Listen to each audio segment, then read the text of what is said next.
Good morning student. आज हम start करेंगे चैप्टर 17 इंटरनेट। इंटरनेट, जिसे सरल शब्दों में नेट भी कहा जाता है, आज के युग के महानतम आविष्कारों में से एक है। यह सूचना प्रौद्योगिकी के क्षेत्र में आता है। सूचना को समाज के विकास का मूल स्रोत माना जाता है। सभ्यता के आदिम युग से लेकर आज की 21वीं सदी तक जितने भी आविष्कार एवं विकास हुए हैं, सबके पीछे सूचनाओं के आदान प्रदान का सर्वाधिक महत्वपूर्ण योगदान रहा है। जब तक सूचनाओं का आदान प्रदान नहीं होगा, हमें कुछ नहीं पता रहेगा, तब तक हम विकास नहीं कर पाएंगे, ना ही कुछ नया आविष्कार होगा।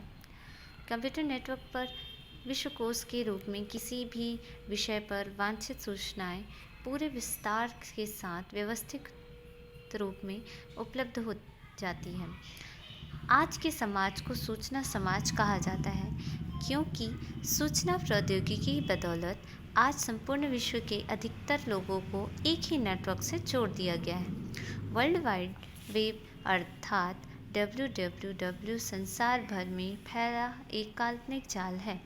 इसके माध्यम से कंप्यूटर पर उपलब्ध सूचनाएं प्राप्त होती हैं। वर्ल्ड वाइड वेब WWW का मुख्य काम उपयोगकर्ताओं के लिए विभिन्न सूचनाएं देना होता है। इंटरनेट का कनेक्शन रखने वाला व्यक्ति किसी भी विषय पर तत्काल जानकारी प्राप्त कर सकता है।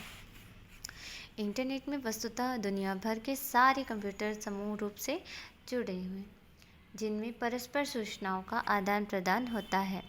नेट की सहायता से दुनिया के किसी भी देश, किसी भी प्रांत, शहर, गांव या किसी भी भाग के बारे में, वहाँ की संस्कृति, भाषा, वहाँ की ऐतिहासिक अथवा भौगोलिक जानकारी अथवा वहाँ की प्रगति अथवा अन्य किसी भी प्रकार की जानकारी प्राप्त की जा सकती है।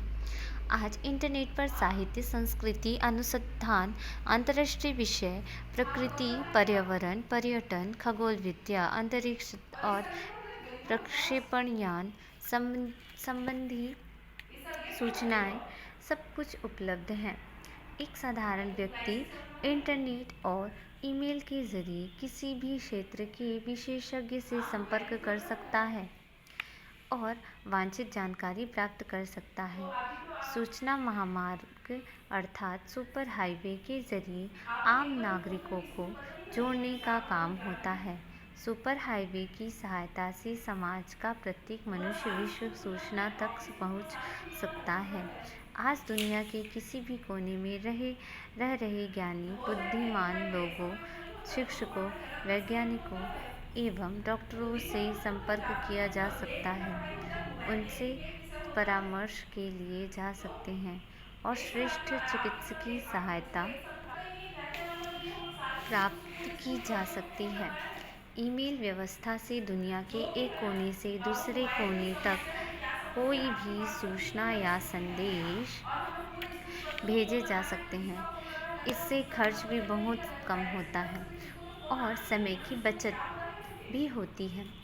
संदेश का तरीका कुछ भी हो सकता है, लेकिन संदेश का आदान प्रदान तत्काल हो जाता है।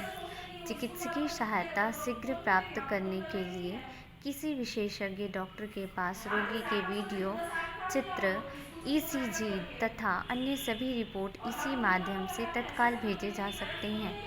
इस प्रकार आज के युग में सूचना प्रौद्योगिकी राष्ट्रों, मानव समुदायों और व्यक्तियों की प्रगति का मुख्य मापदंड ही बन गई। संपूर्ण विश्व में नेट की प्रगति की गति अद्भुत तीव्र है। आज सर्वत्र सभी लोग इंटरनेट में जुड़कर लाभान्वित हो रहे हैं। वैश्वीकरण के इस युग में आधुनिकतम सांप्रतिक आंकड़ों के मुताबिक इस समय दुनिया भर में 30 करोड़ से अधिक नेट उपभोक्ता है और उनकी संख्या लाखों की रफ्तार से बढ़ रही है। सन 1996 ईस्वी में नेट उपभोक्ताओं की संख्या केवल 4 करोड़ थी। है ना आश्चर्य की बात? इतनी ज़्यादा प्रगति शायद ही और किसी क्षेत्र में हुई हो। इसीलिए नेट विश्व की सबसे तीव्र गति से बढ़ने वाला जनसंचार माध्यम सिद्ध हुआ है। नेट पर हर विषय के ज्ञान का विशालकाय भंडार है और अधिकांशतः निःशुल्क है। उपग्रह के माध्यम से हमारे कंप्यूटर, टेलीफोन, टीवी और रेडियो को कुछ ही पलों में संकेत मिल जाते हैं और कोई भी खबर तत्काल हमारे पास आ जाती है। उद्योग धंधों तथा व्यापार के क्षेत्र में भी इसका बहुत बड़ा योगदान है। ई बिजनेस के द्वारा आज की अर्थव्यवस्था को बहुत लाभ हुआ है। इंटरनेट के माध्यम से सूचना और सेवा का आदान प्रदान तत्काल हो जाता है। आज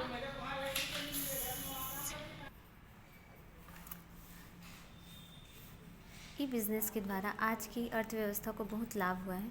इंटरनेट के माध्यम से सूचना और सेवा का आदान प्रदान तत्काल हो जाता है। आज सभी प्रमुख शैक्षिक संस्थाओं में नेट का भरपूर उपयोग किया जा रहा है। संक्षेप में इतना कहा जा सकता है कि पिछले 10 सालों में सूचना प्रौद्योगिकी और इंटरनेट ने समाज और सामाजिक जीवन में भारी परिवर्तन ला दिया है। आज घर बैठे टेलीविज़न और कंप्यूटर पर इंटरनेट के ज़रिए मनोरंजन और आमोद प्रमोद संभव हो गया है। साथ ही वीडियो फ़ोन के ज़रिए मित्रों के साथ मुलाकातों और सामाजिक संपर्कों में भारी वृद्धि हुई है।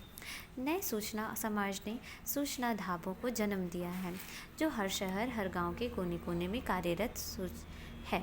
सूचना प्रौद्योगिकी और इंटरनेट ने विश्व के नागरिकों को बहुत अधिक घनिष्ठता प्रदान की है और उनके बीच सूचनाओं का आदान प्रदान तात्कालिक हो गया है। आशा की जाती है कि इंटरनेट आगामी 3 से 5 वर्ष में पानी, बिजली और रसोई गैस के समान अत्यंत आवश्यक उपभोग की वस्तु बन जाएगी और बन ही चुकी है ना। यह ऐसी आवश्यकता बन जाएगा जो घर में, कार में और अन्य स्थानों पर भी हर समय कार्यरत रहेगा। तो इंटरनेट का कितना उपयोग किया जा रहा है वो तो आपको पता है। नेट के ज़रिए पढ़ाई भी तो की जा रही है अभी, है ना। तो चलते हैं इसके शब्दार्थों की तरफ। शब्दार्थ आप अच्छे से लिख लेंगे, याद कर लेंगे, ठीक है। इसके बाद है प्रश्नों के उत्तर। अगर आप पाठ अच्छे से पढ़ेंगे तो प्रश्नों के उत्तर अपने मन से आप आसानी से निकाल सकते हैं और कोशिश भी कीजिए। दूसरा है उचित शब्द चुनकर खाली स्थान भरिए।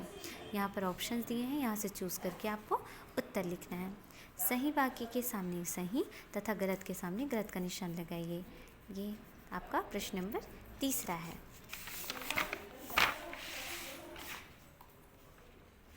ठीक है। उसके बाद है भाषा और व्याकरण। प्रश्न पहला है, निम्नलिखित शब्दों के विलोम शब्द लिखिए। विलोम शब्द है मतलब उसका उल्टा, जैसे उपलब्ध का अनुपलब्ध, महानतम का तुच्छ, विशेषज्ञ का अविशेषज्ञ, सुरक्षित का असुरक्षित, प्राचीनतम का नवीनतम, व्यवस्थित का अव्यवस्थित। प्रश्न नंबर 2 है, निम्नलिखित वाक्यों को पढ़कर उनके सामने सरल और संयुक्त वाक्य लिखिए।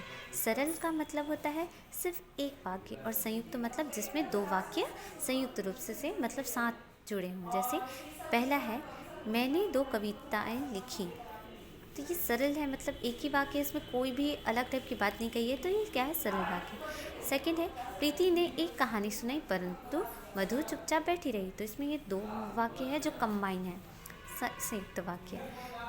वह यहाँ आया लेकिन रुका नहीं, तो ये आपका ग है, संयुक्त वाक्य है कि वह आया लेकिन रुका नहीं, मतलब 2 वाक्य को एक साथ लिखा गया। घ है, कंप्यूटर में बटन दबाते ही उत्तर सामने आ गया, तो ये सरल वाक्य क्योंकि इसमें सीधा एक सेंटेंस में बात कह दी गई है। इसके साथ ही ये पाठ आपका यहीं ख़त्म होता है। अपनी कॉपी में अच्छे से नोट कीजिए, याद कीजिए। Okay, thank you students, have a nice day.